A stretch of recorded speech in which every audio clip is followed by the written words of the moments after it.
Sveiki atvykę į Massey Ferguson vaizdo įrašų seriją How-To. Šiame vaizdo įraše kartu sužinosime, kaip importuoti ir eksportuoti duomenis su Datatronic 5. Pirmiausia, į VSP jungtį įdėkite ZSP raktą. Pasirodys iškylantysis langas, patvirtinantis ryšį ir siūlantis dvi parinktis. Pirma, pereiti į duomenų perdavimo meniu. Ir antrąją, išstumti VSP raktą. Spustelėkite pastarąjį ir pateksime tiesiai į duomenų perdavimo meniu.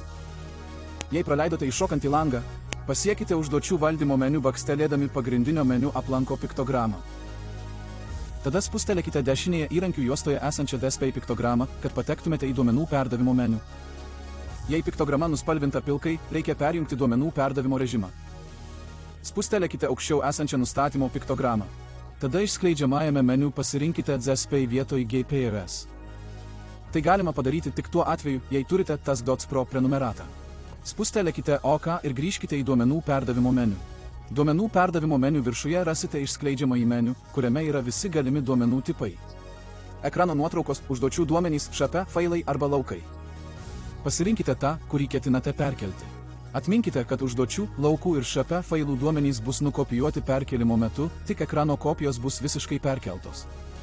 Kairėje meniu pusėje rodomi visi terminale saugomi duomenys, o dešinėje ZSP rakte saugomi duomenys. Naudodami vienos rodiklės piktogramas pasirinkite atskirus perkeliamus failus arba perkelkite visus failus bendrai naudodami kelių rodiklių piktogramas. Norėdami ištrinti failus, tiesiog pasirinkite norimą failą ir bakstelėkite šiukšliadėžės piktogramą.